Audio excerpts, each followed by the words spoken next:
ಇವತ್ತಿನ ಅತ್ಯಂತ big ಸ್ಟೋರಿಯನ್ನು break ಮಾಡ್ತೀನಿ. ಯೋಗೇಶ್ ಗೌಡ ಪ್ರಕರಣದಲ್ಲಿ ಈಗ ವಿನಯ್ ಕುಲಕರ್ಣಿ ದೋಷಿ ಅಂತ ನ್ಯಾಯಾಲಯ ತೀರ್ಪನ್ನು ಕೊಟ್ಟಿದೆ. ನಿಜಕ್ಕೂ ಕೂಡ ರಾಜ್ಯ ರಾಜಕೀಯದಲ್ಲಿ ಬಹುದೊಡ್ಡ ಸಂಚಲನವನ್ನು ಸೃಷ್ಟಿ ಮಾಡಿದಂಥ ಪ್ರಕರಣ ಇದು. ವಿನಯ್ ಅಪರಾಧಿ ಅಂತ ಈಗ ಜನಪ್ರತಿನಿಧಿಗಳ ಕೋರ್ಟ್ ಈಗ ತೀರ್ಪನ್ನು ಕೊಟ್ಟಿದೆ. ವಿನಯ್ ಕುಲಕರ್ಣಿ ಸೇರಿ 17 ಆರೋಪಿಗಳೀಗ ದೋಷಿ ಅಂತ ನ್ಯಾಯಾಲಯ ತೀರ್ಪು ಕೊಟ್ಟಿದೆ. ಒಳಸಂಚು ಕೇಸ್ನಲ್ಲಿ ಅಪರಾಧಿಗಳು ಅಂತ ಈಗ ತೀರ್ಪನ್ನು ನೀಡಲಾಗಿದೆ. ನಿಜಕ್ಕೂ ಈ ಒಂದು ಪ್ರಕರಣ ಬಹುದೊಡ್ಡ ತಿರುವನ್ನು ರಾಜ್ಯ ರಾಜಕೀಯಕ್ಕೆ ನೀಡಿತು. ಕರ್ನಾಟಕ ರಾಜ್ಯ ರಾಜಕೀಯದಲ್ಲಿ ಬಹುದೊಡ್ಡ ಚರ್ಚೆಗೆ ಕಾರಣವಾಗಿತ್ತು. ಕೋರ್ಟ್ನಿಂದ ಹೊರಬಂದಂಥ ಕುಲಕರ್ಣಿ ಸಹಜವಾಗಿ ಕಣ್ಣೀರಿಟ್ಟಿದ್ದಾರೆ.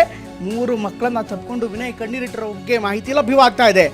ಫೆಬ್ರವರಿ 28ಕ್ಕೆ ಜಾಮೀನು ಮೇಲೆ ಬಿಡುಗಡೆಯಾಗಿದ್ದಂಥ ವಿನಯ್ 46 ದಿನಗಳ ಬಳಿಕ ಮತ್ತೆ ಈಗ ಜೈಲನ್ನು ಸೇರ್ತಾ ಇದ್ದಾರೆ. ವಿನಯ್ ಕುಲಕರ್ಣಿ ಈಗಾಗಲೇ ಎಲ್ಲ ಪ್ರಕರಣಗಳನ್ನು ಗಮನಿಸ್ತಾ ಇದ್ದಾರೆ. ಪ್ರಮುಖವಾಗಿ ಯೋಗೇಶ್ ಗೌಡ ಪ್ರಕರಣಕ್ಕೆ ಸಂಬಂಧಪಟ್ಟಂತೆ ಮಹತ್ವದ ತೀರ್ಪನ್ನು ಇವತ್ತು ಜನಪ್ರತಿನಿಧಿಗಳ ನ್ಯಾಯಾಲಯ ನೀಡಿದೆ. ಈ ಒಂದು ಕೇಸ್ನಲ್ಲಿ ಯೋಗೇಶ್ ಗೌಡ ಪ್ರಕರಣದಲ್ಲಿ ಕುಲಕರ್ಣಿ ಅಪರಾಧಿ ಅಂತ ತೀರ್ಪನ್ನು ನೀಡಲಾಗಿದೆ. ಇನ್ನು ಅಪರಾಧಿಗಳನ್ನು ವಶಕ್ಕೆ ಪಡೆದ CCB ಪೊಲೀಸರು ಕೆಲವೇ ಕ್ಷಣಗಳಲ್ಲಿ ಪರಪ್ಪನ ಅಗ್ರಹಾರಕ್ಕೆ ಶಿಫ್ಟ್ ಮಾಡಲಾಗುತ್ತೆ.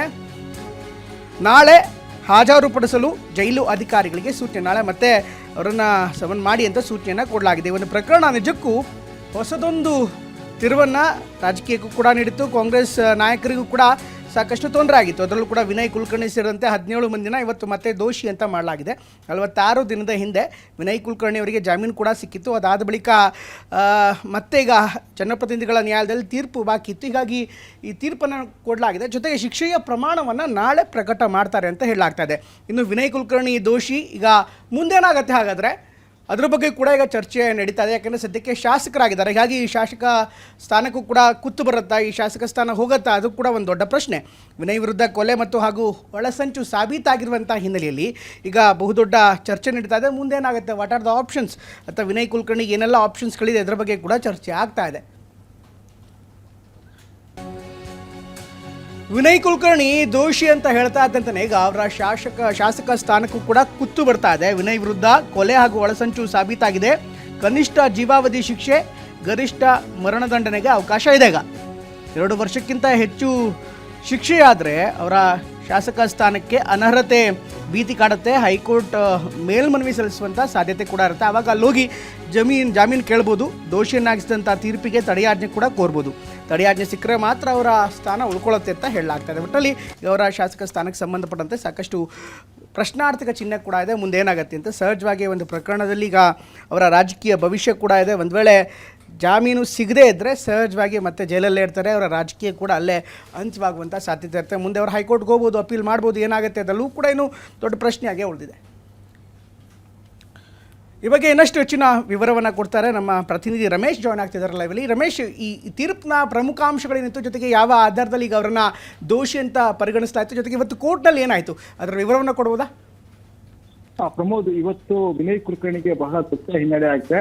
ಅವರ ಮೋಟಿವ್ ಅಂದ್ರೆ ಕೊಲೆಗೆ ಹಿಂದಿನ ಮೋಟಿವ್ ಕೂಡ ಸಾಬೀತಾಗಿದೆ. ಜೊತೆಗೆ ಕೊಲೆಗೆ ಸಾಕ್ಷಿಗಳು ಕೂಡ ಸಾಬೀತಾಗಿದೆ. ಅದೇ ರೀತಿ ಸಣ್ಣಪುಟ್ಟ ಸಾಕ್ಷಿಗಳು, ಪೂರಕ ಸಾಕ್ಷಿಗಳು ಎಲ್ಲವೂ ಕೂಡ ಕೋರ್ಟ್ ಮುಂದೆ ಸಾಬೀತಾಗಿದೆ. ಹೀಗಾಗಿನೇ ಕೋರ್ಟ್ ಅವರ ಈ ಕೇಸ್ನಲ್ಲಿ ದೋಷಿ ಅಂತೇಳಿ ತೀರ್ಪನ್ನ ಕೊಟ್ಟಿದೆ.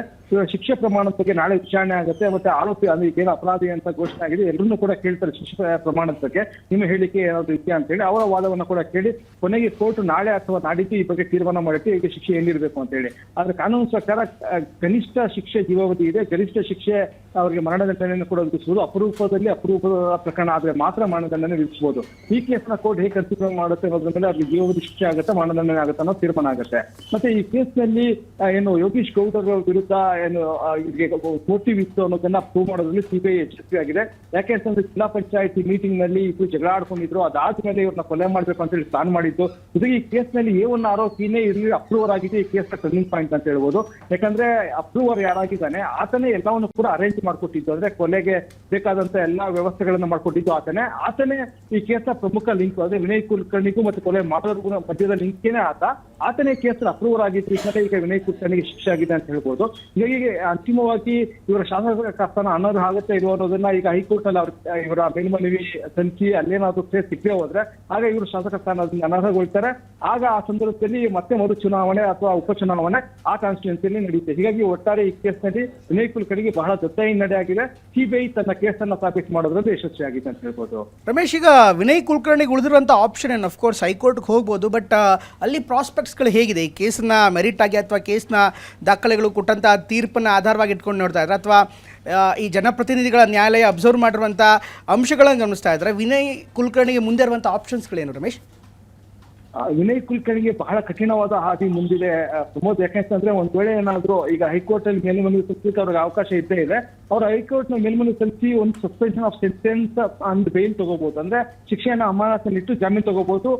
ಈ ಸಾಧ್ಯತೆಗಳು ಕೂಡ ಇರುತ್ತೆ. ಒಂದ್ ವೇಳೆ ಕೋರ್ಟ್ ಬರೀ ಜಾಮೀನನ್ನ ಕೊಟ್ಟು ಶಿಕ್ಷೆಗೆ ಅಂದ್ರೆ ಈಗ ಕನ್ವಿಕ್ಷನ್ ಏನಾಗಿದೆ ಇವತ್ತು ಅದಕ್ಕೆ ತಡೆಯಾಜ್ಞೆ ಕೊಡದೆ ಹೋದ್ರೆ ಆಗ ಅವ್ರ ಶಾಸಕ ಸ್ಥಾನ ಅನುಚಿತ ಆಗುತ್ತೆ, ಅನರ್ಹಗೊಳ್ತಾರೆ. ಹೀಗಾಗಿ ಇವತ್ತಿನ ಕನ್ವಿಕ್ಷನ್ ಆದೇಶಕ್ಕೂ ಕೂಡ ಅವ್ರು ಹೈಕೋರ್ಟ್ ನ ಸ್ಟೇ ಪಡ್ಕೋಬೇಕಾಗತ್ತೆ. ಒಂದ್ ವೇಳೆ ಹೈಕೋರ್ಟ್ ಸ್ಟೇ ಸಿಕ್ಕಿದ್ರೆ ಅವ್ರು ಸುಪ್ರೀಂ ಕೋರ್ಟ್ ಮೊರೆಯನ್ನ ಹೋಗ್ಬೇಕಾಗತ್ತೆ.